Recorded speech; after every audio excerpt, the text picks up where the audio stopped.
Do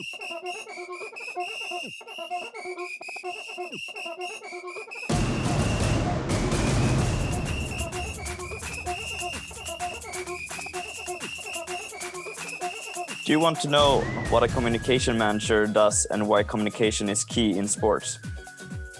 Hi, and welcome to a new episode with SportViews podcast.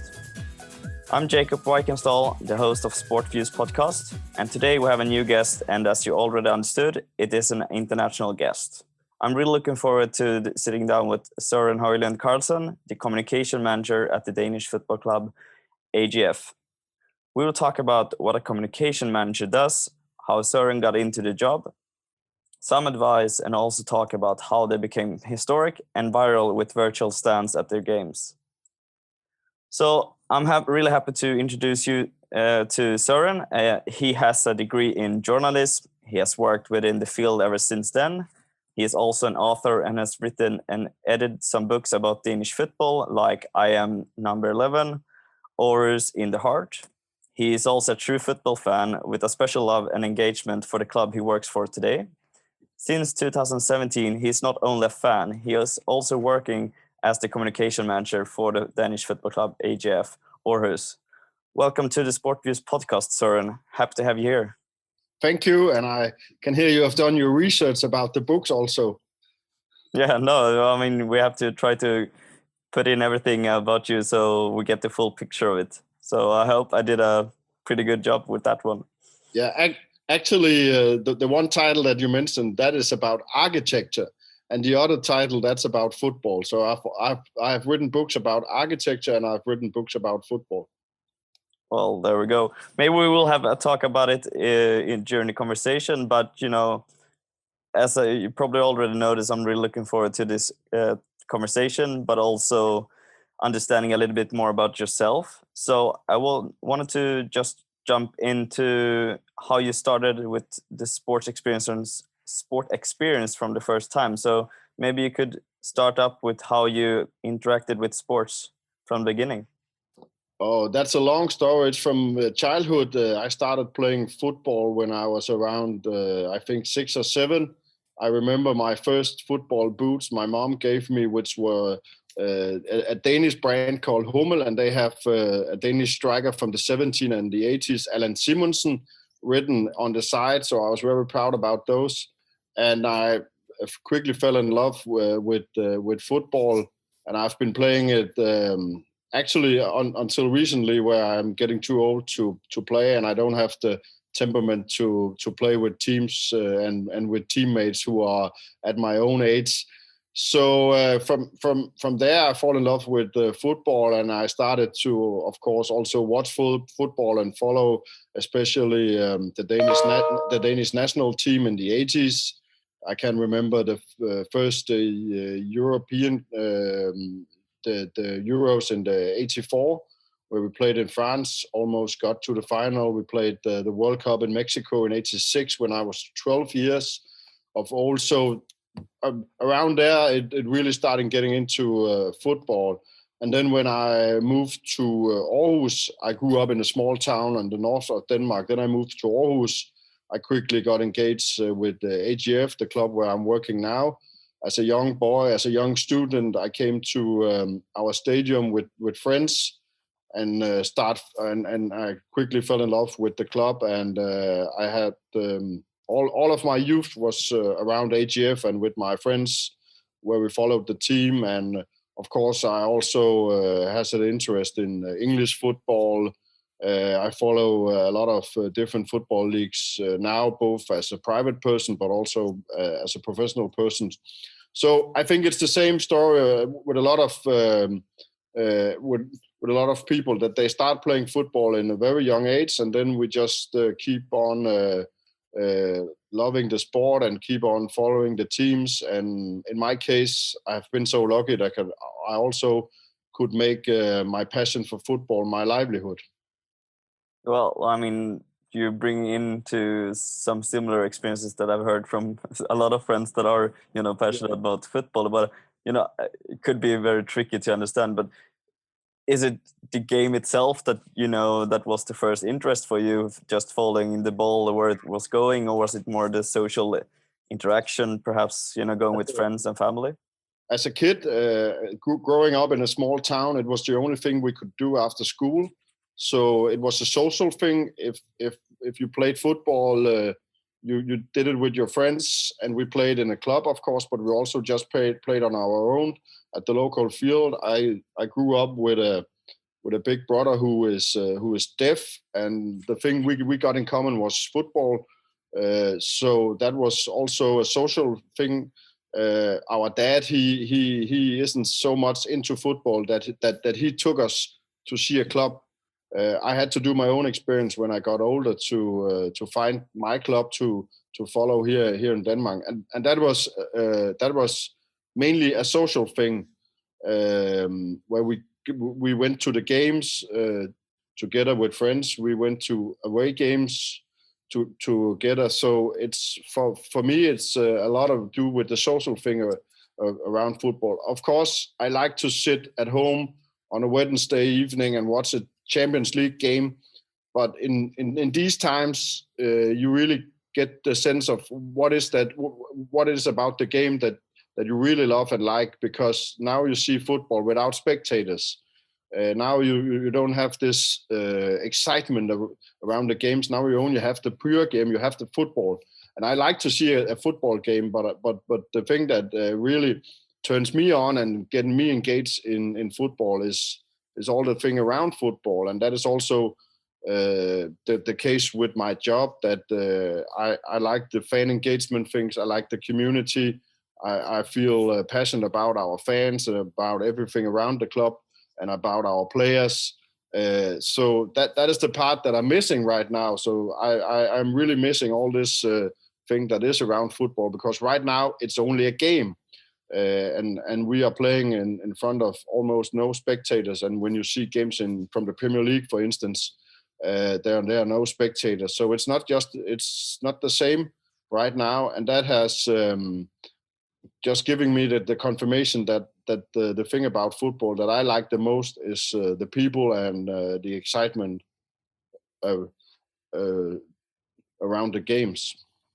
Yeah, and that's a good. I mean, I think that's a good question to ask you, because you bring up the social aspect of the football game, for example, and I think the Danish football, for example, Swedish football, they have a very local fan base, so to say, compared to maybe the bigger European football leagues, where you have a lot of tourists coming in. And what have been your reflection when it comes to the first few games that were playing in Premier League, the English top division, for example, or the other games that have been played without audience in the beginning, and then how do you experience it now? Because now we have been through several games without audience. Yeah, as everybody, I was excited when the Premier League came back and they started playing again, so we could spend the weekend watching the game. But now I have to admit, now I only watch when Newcastle play, or because that's the team I follow, or perhaps Chelsea, which is the team my son follow. I think that is because we are lacking this excitement around the games. We were very fortunate and very lucky here in Denmark that we had a period in the summer where we could have around 8,000 people. We have a capacity of 20,000, so we were able to have almost half that capacity, and that was almost like in the old days before the COVID-19. So we had a time where football was normal in Denmark. Now we are back to square one. And we can't play in front of at least not many spectators. So that just goes to show that the thing that I like about football, or the thing I mainly like about football, is this thing that is around the games, and that is just as strong in Denmark or in Sweden, and I think it's more strong and it's more emphasized here in the Scandinavian country than you see now in the Premier League. I have been to stadiums in England. I went to see a game, Chelsea-Newcastle, with my son, and I find when I have my son, before I start working in AGF, sometimes we go to away games with AGF. That was a much bigger experience than go to Stamford Bridge. And there was a guy from Norway sitting next to me, and there was a guy from Ireland on the other side. And of course, the football is much better. It's a bigger venue. There's much more people. But the excitement and this camaraderie and this community that there is around the game, you don't get that when you come to England. And it's ironic because we were also tourists. We came all the way from Denmark to see a game. So we were also part of this dilemma that there is over in the UK. But here in the Super League, and I know also from people I know in Sweden, it's the same thing. You can get a very, very intense, very good football experience if you go to a Hammarby game or Djurgården or whatever, Malmö.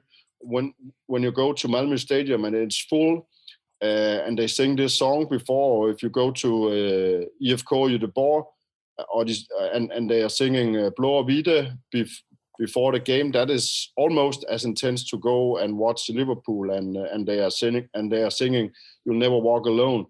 So again, I'm keep coming back to this thing with the spectators and the fans and the community. And the thing is that I think is very strong is the sense of almost a family feeling. We have a camaraderie. I work in the club. I'm a professional communicator. I work in the club, but I still have this bond with people from the city because we all follow this team. We all want this team to succeed. So we are one of the same. We are a family. The players, the fans, the employees in the clubs. We're all the same. We have a family, and that is unique about football. That is a very unique feeling, and I don't see that in many other part of life, that you have this common feeling and this thing that you have to get it. That is very strong. Yeah, no, I mean, I can definitely agree. I have a big passion for football as well, so I can feel that sort of engagement that you're trying to talk about, and I think a lot of the audience as well will feel the similar feelings. I believe that a lot of people have some sort of special connection or relationship to sports in general. But thinking about this whole situation that we are going through today, I'm thinking, have you started to think about, or maybe you could have some reflections about the future generation now that are growing up this year? Because there are obviously a lot of people growing up this year with a potential to become a football fan for your club, for example. Maybe you could elaborate a little bit how you are working or thinking about that perspective. Yeah, of course, we are worried about losing a generation right now because we can't get the families here, and it starts with the family. They will bring the kids here. When the kids are 5 or 6 or 7, you come the whole family. Mom and dad and maybe 2 kids. We have a concept here in AGF where we have the cheapest tickets for family in the league. So you can come here just for if a family of 4, you can come to a game for 200 kroners. That's around 20 pounds. But we can't have that now. That is one thing. We don't get the families. And therefore we don't get the kids. Also, you have the young people, 15, 16, 17 years old. Maybe they start to come to our to one of the stands where you are. I don't know what you say. The English term is. It's the fans who are standing up, who are cheering, who are singing. You can compare it to in Germany. You have the yellow wall. That part of that sort of fans who are engaging, who are going to a away game, who are singing, who are cheering. Tifosis, they call them in Italy. You don't now have a new generation because they are not allowed to come to the games. They can't be a part of this community. So it's a very about here, how long will this crisis last? Because if we are talking about 1 year, 2 years, then I think we're going to lose a generation. And that is why a lot of the work we are doing right now is about reaching out to the city, reaching out to people, to the community, to the fans, and to new fans, to try to, even though they can't come to the game, how do we engage them? So right now we have begun to create some sort of events around our games when we play away. We have big screens, viewing of the games where people will come and see the games. Of course, COVID-19 secure and in small numbers. We're going to do meet and greets with the players down to the city. We have a lot of small events that we do because we are worried about losing the spectators.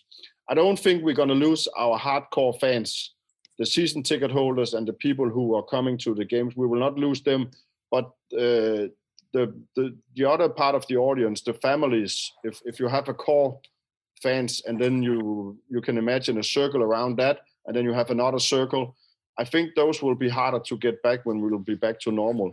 I hope that won't be the case, and I hope people will just come back in numbers. But I think it will be hard because somehow, even though it for you and me can be hard to imagine, some of them just forget football and go and do other things. And if you have a family these days, the competition about a family's money and time in the weekend is so hard. They have a lot of opportunity to do things as a family.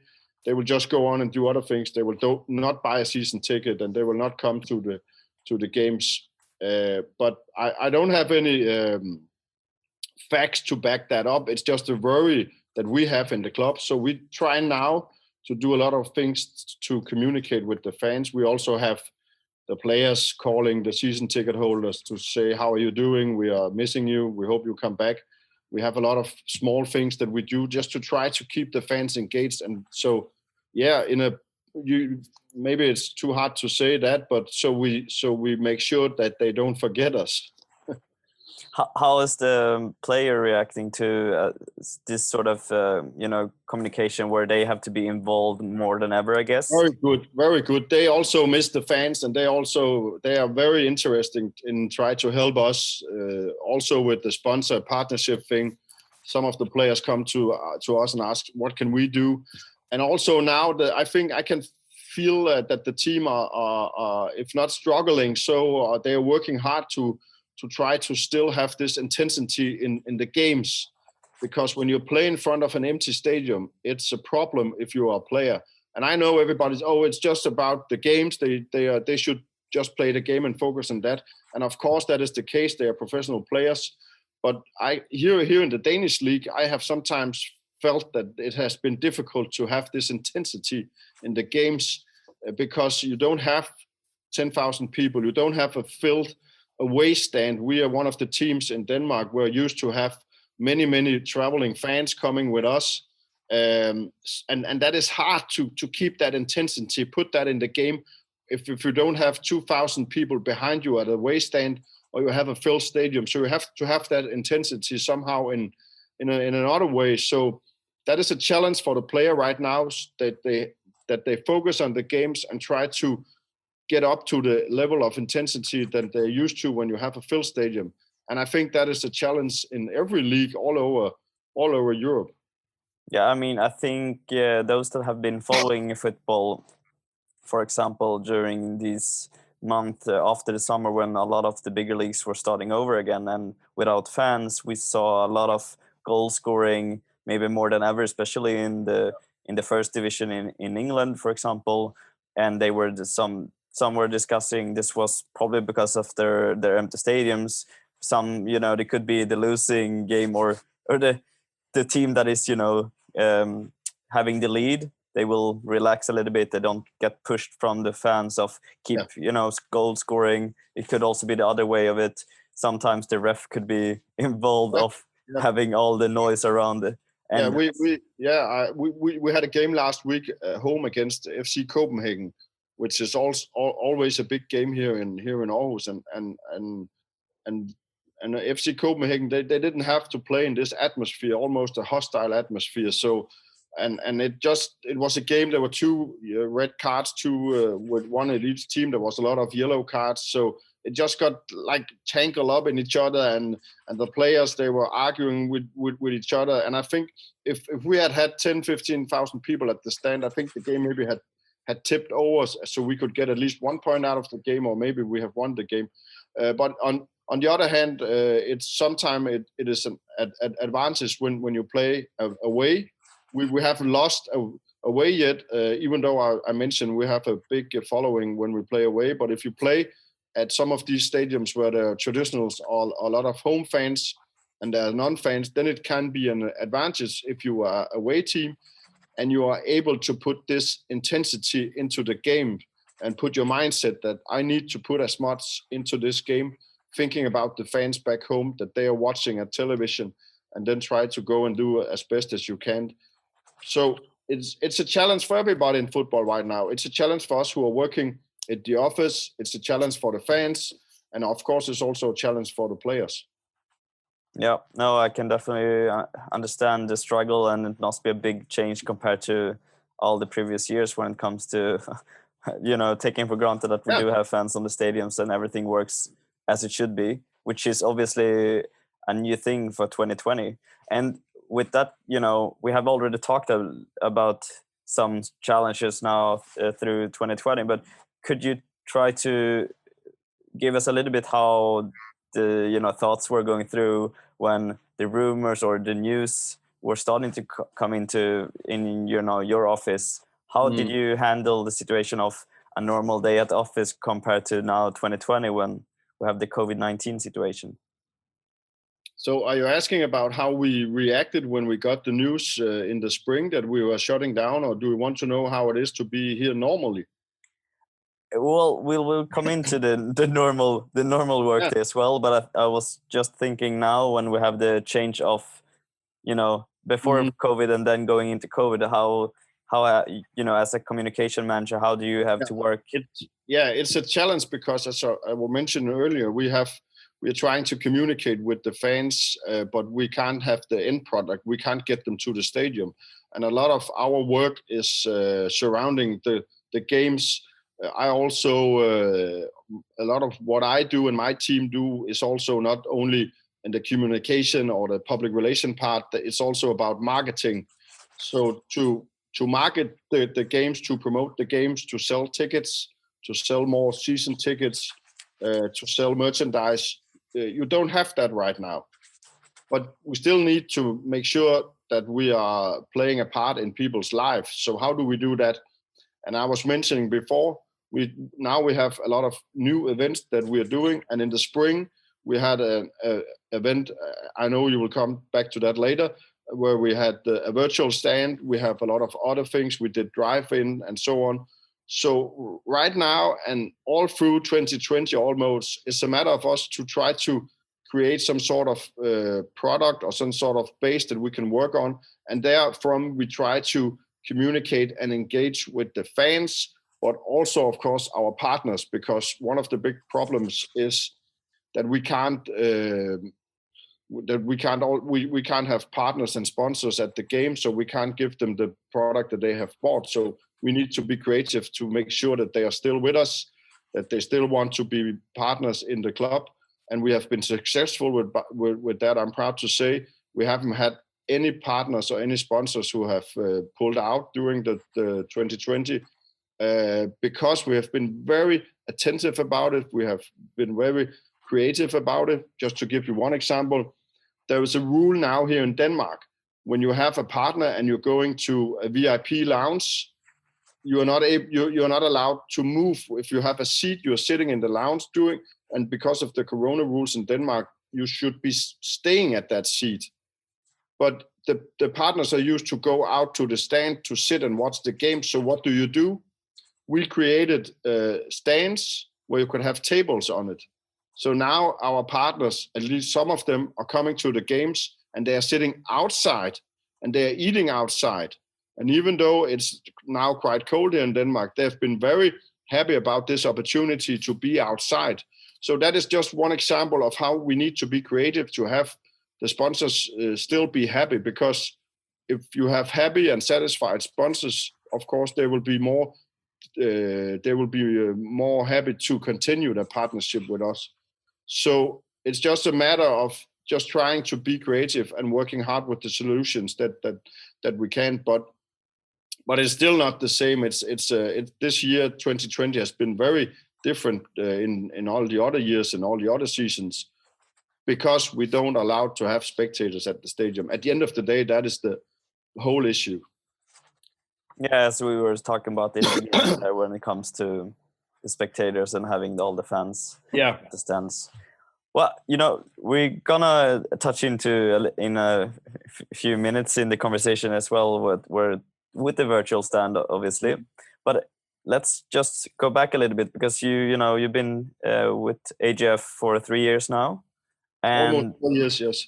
and there's a lot of people thinking about what does it mean being a communication manager, but also obviously how do you get the job, and several other questions. So could we just go back a little bit of you have your journalist career, and then eventually 2017 you got into AGF.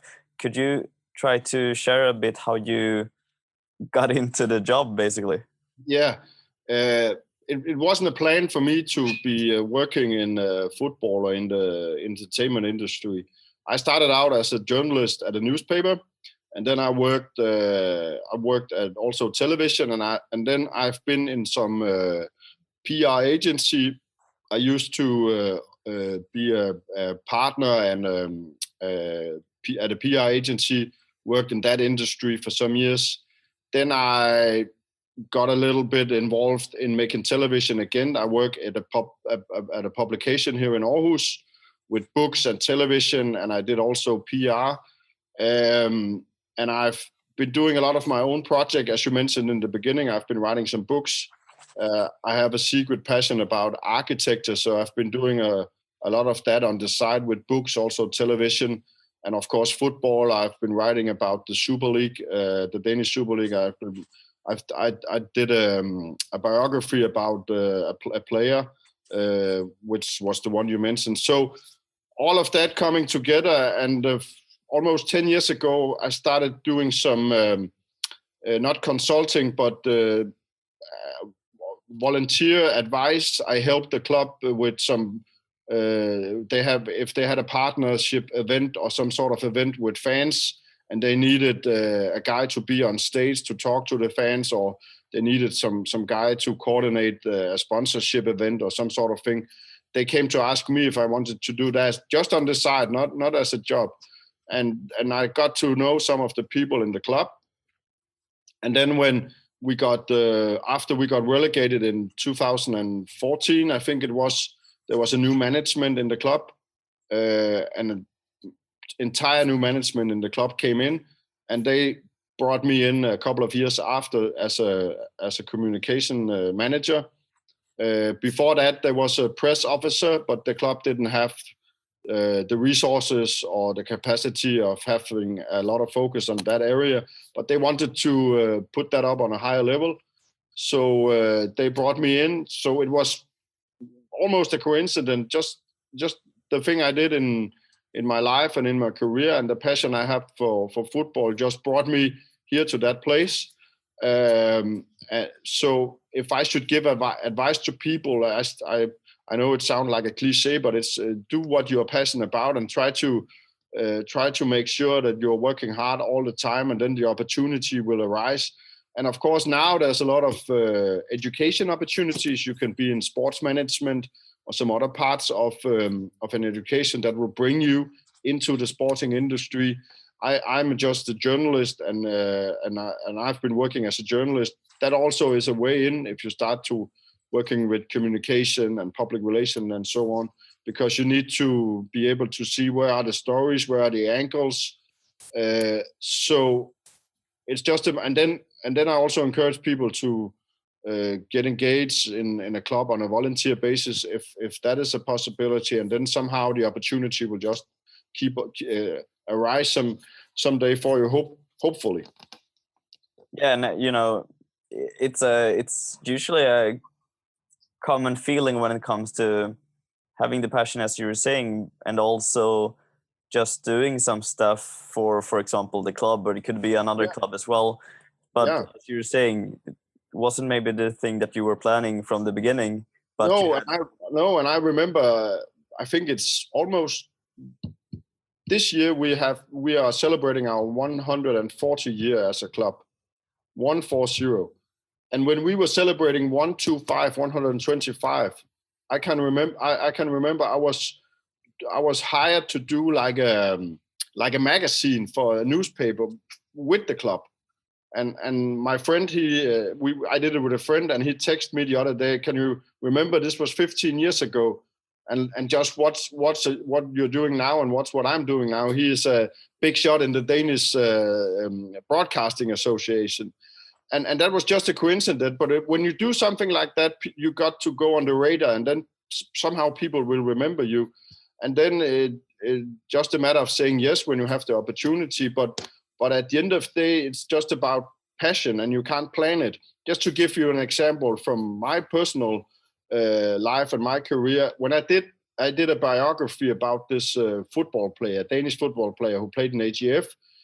It was all he was he criticized the club in this biography, and that led to that the things I was doing for the club at that time. They asked me to stop and say, now we need a break. We can't have you coming to the club anymore and help us. So I was back at the stand with the other fans for a couple of years. And then the new management came to me and said, now we would like to help you. So if that is just an example of you can't plan anything. And so you just need to make sure that people know what you're doing and make sure that you're doing it good also. All these advice tends to be a lot of cliches, but even though it's true that you just need to work hard and see the opportunity and try to get your name known in the business, and then somehow you will have the opportunity. And it doesn't have to be in a communication. It can also be in. I have colleagues in marketing.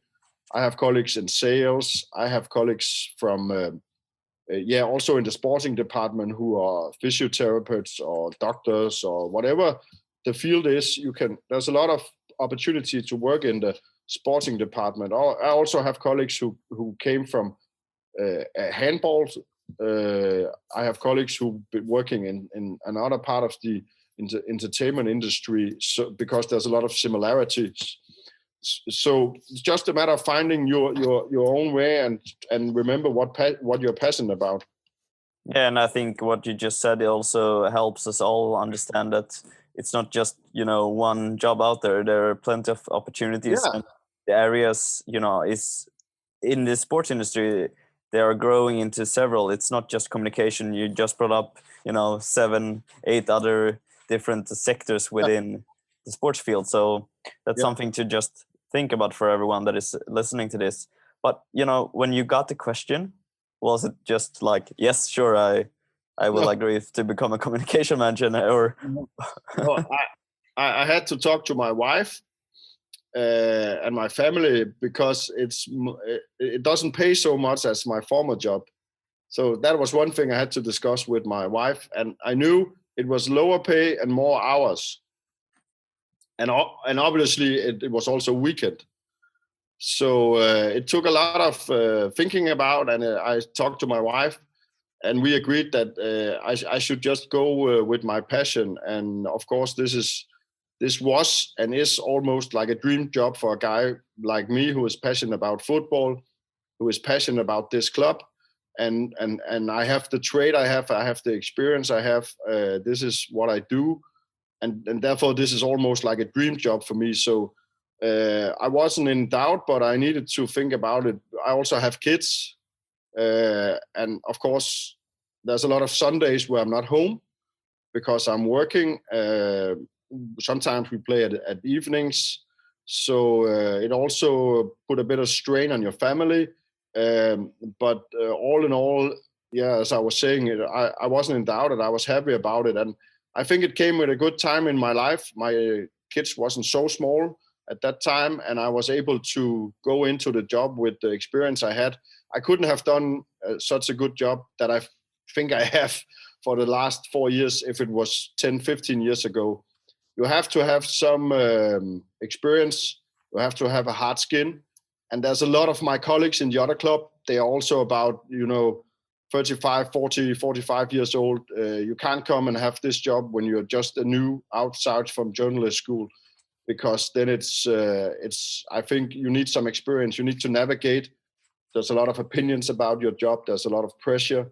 The tone of voice in a football club, as everybody who plays football know, it can be a harsh tone. There's quick decisions. So you need to have some years under your belt before you're starting this kind of work.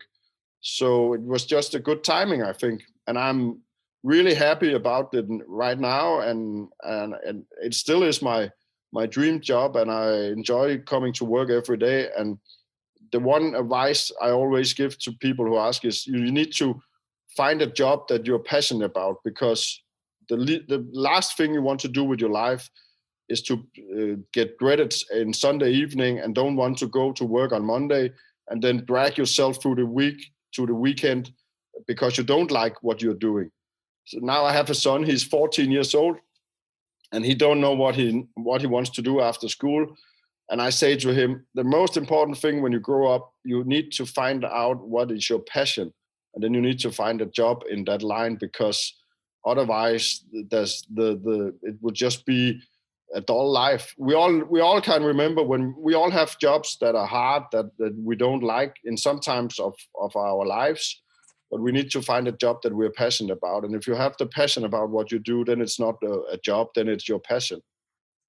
Yeah, for me, I can just sit back here and smile and just shake my head and say yes, yes, yes, because for me, usually talk about life balance, and the example that you say, for example, Sunday, waking up and you don't want to wake up. I think that's also one way people can actually, think about themselves, or like, do I actually want to wake up tomorrow? And yeah, I think it's speaking about life balance, it's also important when you have a family and you need to go away on Sunday or Monday evening. We play this week. We play Monday in Sønderjylland in Haderslev, which is south of Jutland. I was away from 9 in the morning till midnight, so I didn't see my kids that day. It's important that you have the passion, and your kids and your family can see that you have this passion about your job, because then it's not a problem that you don't see them as much as if you have another job, because they can see that this is important for you. And they also will be encouraged. And sometimes AGF is a project in our family. When I am at work, my wife, she sees the games at home on television, and she texts me when we are behind, what the hell are the guys doing now? And when we're in front, she texts me hearts and another emojis. So she knows what it's all about. So that is also important, that you have the encouragement of your family, because it's not just 9 to 5. It's a lot more hours. So of course it's important that you have the passion when you put in the hours, and you also need to put in the hours, because in this line of work, hard work is what you will. If you can put in the hours, you can work hard, then you will have a much more chance to succeed.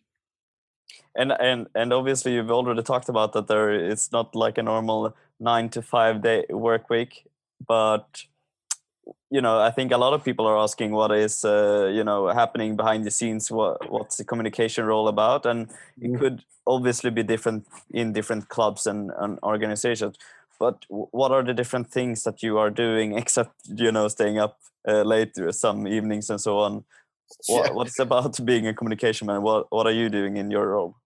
I'm doing a lot of actually. So how can I explain this? Like groundwork, production work, because I don't have such a big team. I have 2 guys, and then we have some students who are coming to help us. So I write a lot content. We have a lot of meetings about projects and campaigns and what we should do. But to give you an example of a day, I will start the day home, just to go through my phones in the morning, see what's in the papers. Is there something I need to be aware of? Is there something that my colleagues need to be aware of that day? Normally there isn't. I go through our social media, I go through my emails and see what is coming, and then hopefully I get the chance to bring my kids to school. And then I usually have a meeting at the beginning of the day, and then the day can be, if we have a practice with the team and we have media, I need to be present at the time so I can be of service to the media and talk to the manager, maybe talk to some of the players, and then I need to work out a plan to give you an example from today, we are bringing. We have this this new campaign where we want to do like a meet and greet, a big meeting with 500 people who will coming to watch a show on stage, where they will hear from the players, they will hear from the managers, and that's need to be planned. So we had a meeting with the event place. But today, now we're talking this afternoon. So today I can go home around 4, half 5, and then I'll have the rest of the day off. And so it goes. And then at the weekend on Sunday, we have a game. So I'm going to go to this away game. Sometimes I don't go to away games. It depends. But this time I'm going to go on Sunday. And then we have a cup game on Thursday. And then we have a national break. And when we have a national break, it's a bit more quiet there. Maybe I can even get a day off and do some other things. So, but it all goes around the games. Even though we can't have spectators, my rhythm is still around the games, because of course we still use a lot of energy. We make a lot of content about the games. It's still our livelihood, you can say, our bread and butter. So it's strategic. It's meetings. It's thinking about campaign. It's content. I need to do content. I write articles. I talk to the video guy. What should you do now? How should we frame this? So it's a lot of different things. And sometimes you're doing a high-level strategic meeting about a very important partnership, and then one hour later you're writing an article for our website. So it's all different things. It feels like you have to be very skilled on sorting out several tasks at the same time and understanding what's important at the moment. Yeah, and I have been. It's a matter of how you prioritize your work, and you have to be good to make lists so you don't forget anything, and then you have to be good of delegating things to other people and not doing everything your own. And in the beginning, I had a tendency to do everything myself, but you need to be comfortable of giving tasks to other people and making sure that they are doing the way we want to. And then you have to be very clear about what is that we want. And we have a very clear, a very clear communication strategy, which is also our values. It's about hard work. It's about the community. It's about the city. And it's about ambition. We want to win games. So all of that goes into our communication. So if we had that grounded in your organization, then it's pretty easy just to go everyday life. But this is 2020. There's nothing normal about this. So the corona has really, it's been a big challenge, because maybe people would have the idea that there's been less work under the corona, but actually there's sometimes been more work, because we have put projects out there. We have been doing other things. So it's not a normal year this year. It's in every way, it's a very, very unusual year. Yeah. It feels like, Yeah, but you never know. But the one when people ask, what do you do, Søren? I try to put it down in one sentence, that and let me see if I can say that in English. My job is to make sure that the team have the best environment to win games. And in that sentence, you can put everything into that, because if there's a lot of spectators, that increases the chance to win the games. If the sponsors and partners are happy and there's a lot of them, more money, better players, you win the games. If there is quiet and nothing bad stories in the press, and everybody is happy in the press, the team is happy and no players are doing things in the press that they are not supposed to do, everybody's happy, then there's more chance to win the games. So that's all about that. And then you have, of course, I forgot to mention, we also have a women's team, which I also help sometimes, not so much, but I also tend to that sometimes. So there's a lot. We also have a FIFA team. We have e-games, Counter-Strikes teams. They also sometimes come to me. What should we do with this challenge? Now we have this. Can you help us with something? So there's also other parts that is not just only the Danish Super League and football, as you know, it's also new things that you need to be taking care of sometimes.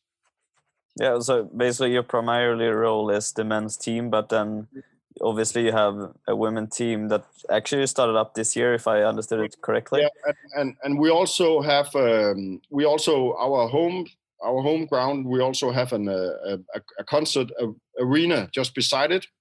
That is also something that we do. So I also sometimes I have to be like a press officer of this arena. So if they have some problems with communication, or if they have a big event with 7,000 or 8,000 people, I need to have my phone ready if there's something's going wrong, because I am the guy who they will call and say if I don't know what it can be, like a bomb threat or some other things. So sometimes I also do things surrounding concerts. And last summer before Corona, we had Volbeat and Phil Collins at our home ground. I also need to be at my job at that time. I don't have anything to do with it, but because it is as our home ground, I need to be ready with my phone.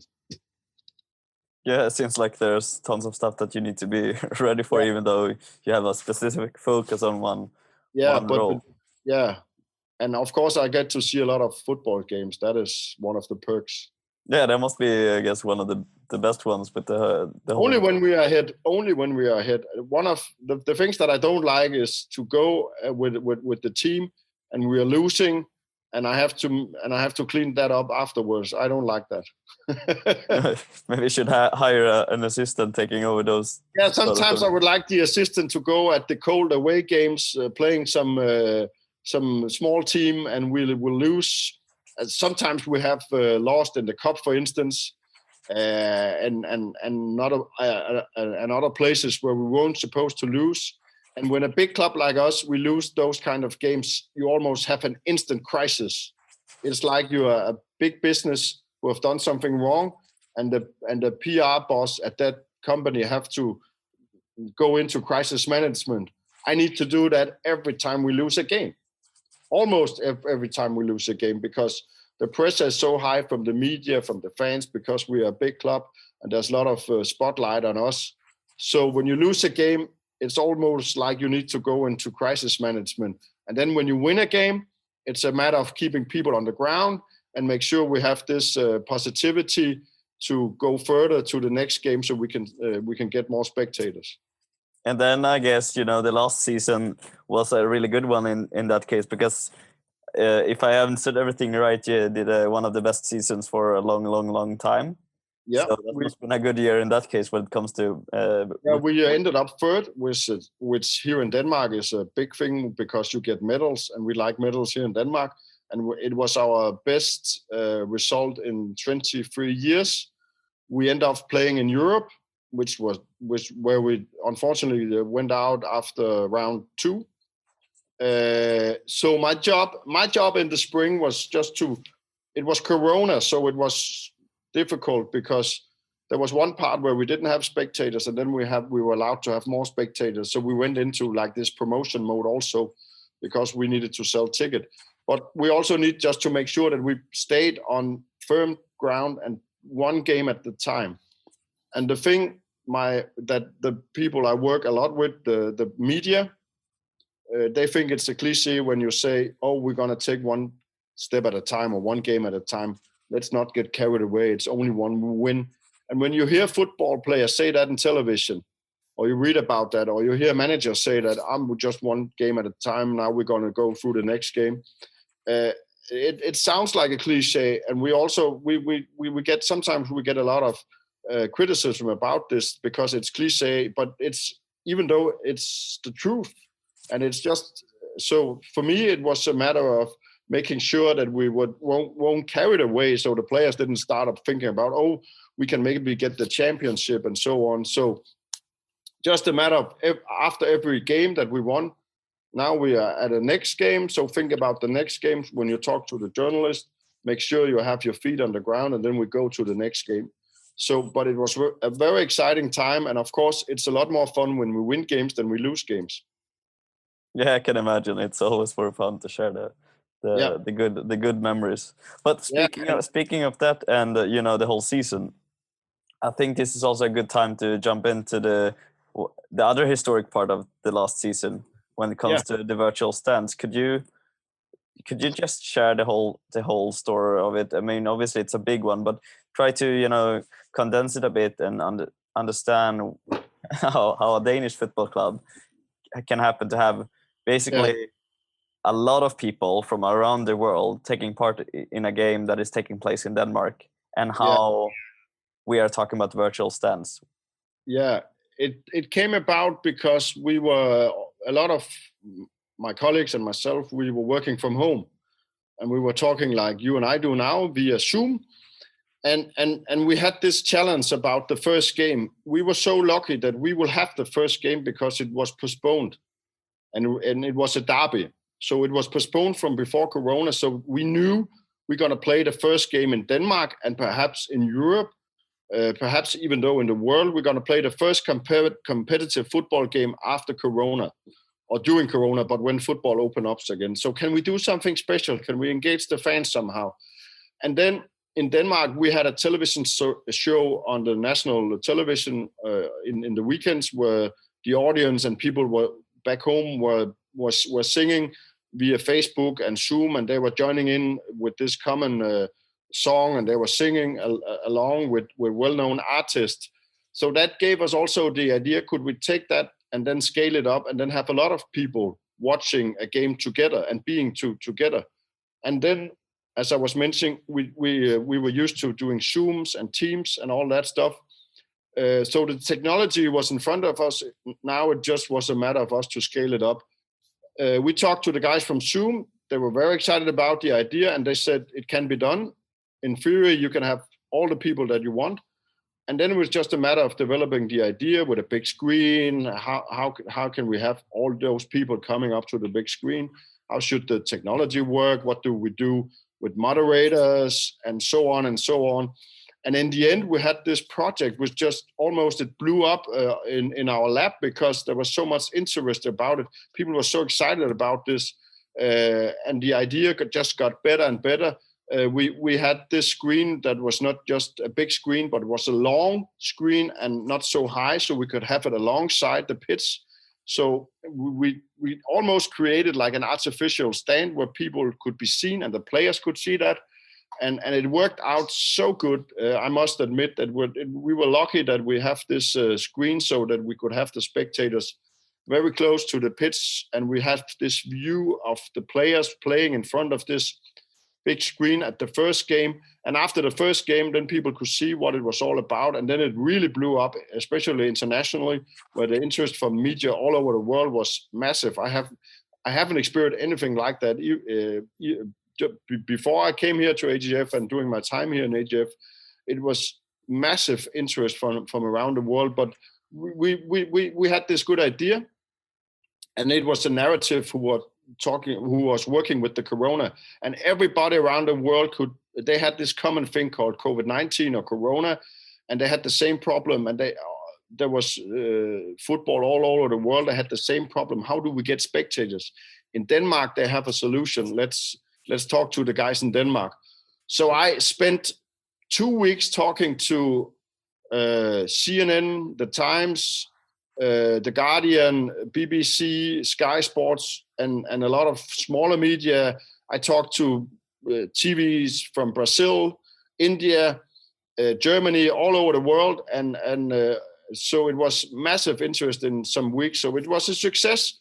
But the thing I was most happy about it was that it was a success for the players. The players, they felt this enthusiasm. They felt this camaraderie from the stands. They felt that they were part of community because they could see and hear the fans. So I think it helped the players in the first couple of games after the Corona crisis. So yeah, it was a lot of work, a lot of technology, but it was also a big success in many ways, not only from a PR standpoint, but also in a commercial part and for the players. So that was a good experience.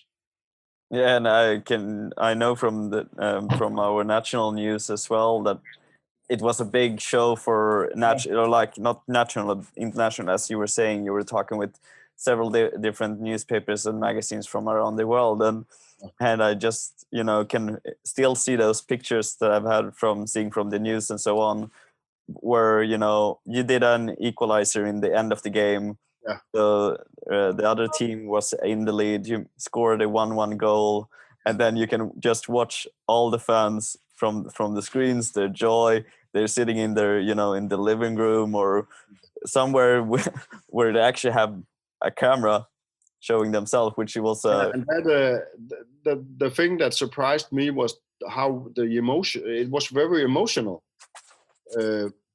I almost got moved when I saw these pictures of people in their homes, because we're used to seeing people at the stands, so it's almost like a blur when you have a lot of people.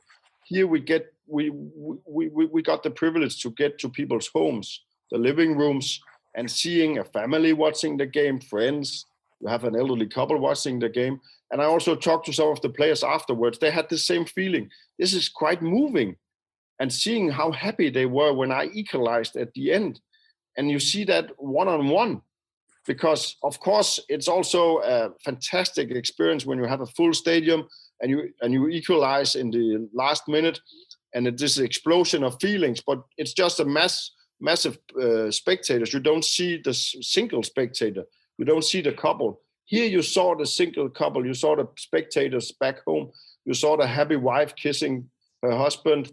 So that was quite fun and moving to see that. And I think that the thing that we took from that experience was that the technology can do a lot of things, but it is the human emotion of it. It's the human side that matters. And what we shown was that a football club is a community, it is a family, and we are missing each other when it's the corona. That was the most important lesson that we took out of all this. And that was also what I told the media, and we talked to a lot of clubs from all over the world. We talked to NFL, we talked to Major League Soccer, and I kept coming back to this. This is an emotional project, guys. This is not about the technology. I don't care how big screens you have at your big stadiums in the NFL. This is about your fans and your community and how much they miss you. And you give them the opportunity to be together around the games. And you also make sure that your players feel the love and see the love from the stands and from the fans. And when they do that, they tend to play better. Yeah, you know, like I said, I really enjoyed watching those pictures and short clips that you could see. But it was now you asked me before of how is an ordinary day in my work life, and those weeks it was massive. My phone, I maybe 5 or 10 times a day I have media. Maybe five in an ordinary day I have media calling me 5 times or so. But that was, my phone kept ringing all the time. I went over to the stadium and talked to Sky via my phone, and I tried to show Sky Sports how it looked. When that was done, I need to talk to German radio and so on. So my sometimes people say, "Oh, my phone kept ringing off the hook," but it literally rang all the time from morning till night. So that was also fun to try to have so much pressure for a long period of time, because that also gives you experience when you're going forward. How do I react under pressure? How do we take this interest and make it bigger? Because there's also an advice I gave to people after that when you feel a wave, it is just not a matter of riding the wave. It's also try to get this wave to be bigger. So how do you push it the way forward? So we got a lot of good experience there, and we were very happy and proud that we also have a good coverage of the city. We afterwards I did some measuring, and I have people crunching the numbers. And in Aarhus, the municipality of Aarhus, they were the European capital of 2017 for a whole year. We created more publicity around Aarhus in the month of this project than that project in 2017 did a whole year. So that was also a good experience that we were able to get Aarhus on the map also. Well, it feels like, this year has been certainly a very different year for everyone, but especially for the club AGF when it comes to the competition and the championship. Also, the long history of the club, how long it was until, had this sort of race in the season in general, but also the whole virtual stance and, explosion of media and interest from the whole world, which must be, obviously, as you were saying, a lot of work, special time, but something that hopefully you can look back at when it comes to 2020, strange year. On the other hand, also a very special one when it comes to... It's a bittersweet year this year because we have this success with the teams, the men's team. We've been playing some very good football. We are starting this season also on a good note, and we can't have the spectators. So, but on the other hand, we have a lot of success with a lot of our project. We have sporting success with the team also. So it's been a bittersweet year, I must say. We have, as you were mentioned, and I also mentioned, we have starting a new women's team, which has also been a very good experience on the human side and also on the commercial side. But there's no spectators that we can get to the game. So if I should put one word on this year, it's bittersweet. There we go. Well, Søren, I think we could probably talk for much more, but I also have to respect your time. And I also want to thank you a lot for taking the time, sharing your experiences. And, there's tons of stuff behind the scenes when it comes to communication for sure. And especially 2020 with AGF.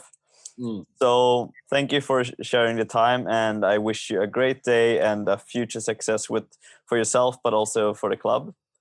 And this is it. I want to thank you for listening to this week's episode of the Sport Views podcast. And I hopefully you enjoyed the episode as much as I did as well. And, plenty of stuff to learn from this conversation.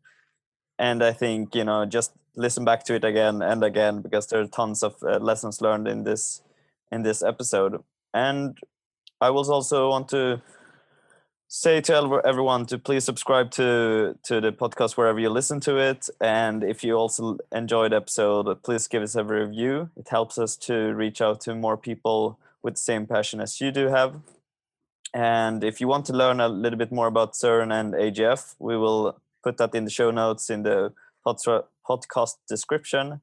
And you will find us on the Instagram account Sport Views Podcast, where you can probably see a few of the things that we have talked about in this episode. So once again, thank you, Søren, and thank you for thank you, listeners, for taking time, and share any feedback you would like on the Instagram account or sportviewspodcast@gmail.com. And that's it. So thank you once again, Søren, and have a nice day. You too. Thank you.